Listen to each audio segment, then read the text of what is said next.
Almost every person in this world would say that true love is what brings happiness, but for me, that's getting compliments about my broad shoulders. Most people, not just on the internet, but also people in my school, don't even believe I'm 15 years old with my build. Every single popular bodybuilder on the internet has one brief similarity. They all have a pair of Boulder shoulders. The shoulders are probably the most important and aesthetic part of the body. I mean, they make you look wider, more aesthetic. What else could you really ask for? And it really hurts me that a lot of people don't actually train their shoulders properly. So I'll be showing you how to grow your shoulders to their maximum potential. Over the years, I'd say that I grew my shoulders a decent amount, and it's safe to say that they're my strongest muscle group. To cover the basics, we all know that the shoulder is categorized into 3 different regions: the front, rear, and side delt. The front delt can be stimulated from any pressing movements like an overhead press or a horizontal press. This part of the shoulder is usually overstimulated because they're always being hit with other movements that don't actually isolate the front delt. A rear delt is also in a similar situation. Although it isn't overstimulated, it still gets targeted enough through compound movements. This includes any rowing or pulling movements. If you want to isolate the rear delt, you can do reverse flies or face pulls. Now, I'm not saying that you should just completely forget about the front and rear delt. They're obviously still important. The front delt makes you look wider from the side, and the rear delt makes your shoulder have that 3D look from the back. But since they do get enough stimulus, they shouldn't be your main focus. Instead, we should be focusing on the side delt. Most of, if not all of our shoulder isolation training should be focused on the side delt.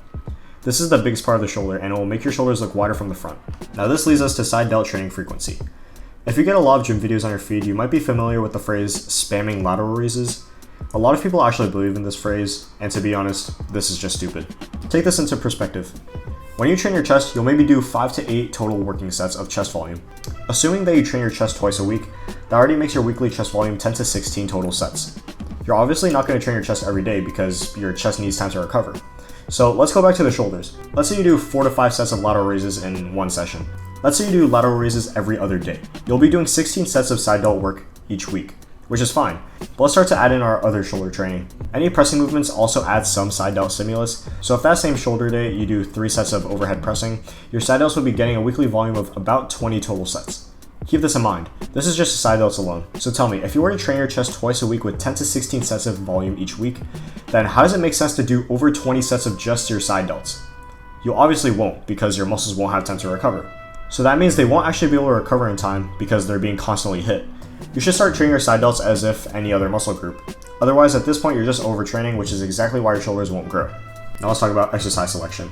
Obviously, if you want to maximize the most side delt stimulus, you'll have to choose the best exercise for the side delts. An exercise that offers a lot of tension in the stretch position, is easy to progressive overload, and a movement that feels smooth and good.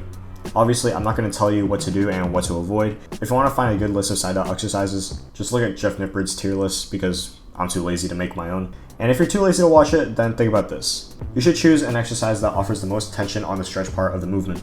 Lateral raise variations that offer most tension at the top are very hard to overload since gravity is just pulling the weight down. My personal favorites are the behind the back cable lateral raise and the lean in dumbbell lateral raise. When performing lateral raises, you should always milk up as much tension as you can. If you're doing lateral raises on a cable, then most of the stretch part would be at the bottom of the position. This is where most tension is, so I'd like to do a quick 1 to 2 second pause at the bottom. Doing this will get more tension out of the exercise. However, if you're doing a movement with free weights, then most tension will be at the top of the movement. Since gravity is pulling the weight down, then the hardest part will be at the top. That's why for movements like the dumbbell lateral raise, it's very hard to progress, because the hardest part of the position is when your muscle is most shortened.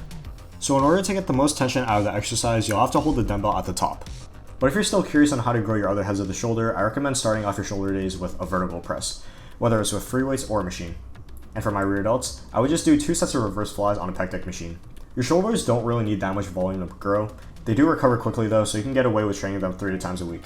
More than 4 and you're probably overtraining. Now you can finally look in the mirror admiring the bowling balls orbiting your head. But if you're ever feeling insecure about your shoulders, just know that you can always hide them by wearing an oversized shirt, hoodie, or even just wearing a compression shirt to make people think you have big shoulders. And if all goes wrong, just blast roids. So yeah, that's about it to wrap up the video. Hopefully this video will help your shoulder training in the future. If you have any shoulder training tips, be sure to leave them in the comments. And I just want to leave a quick thank you for the support recently. The channel just hit 1,000 subscribers, and I'd like to thank you guys so much for the support. It's honestly been insane. And with all that being said, I'll see you guys in the next one.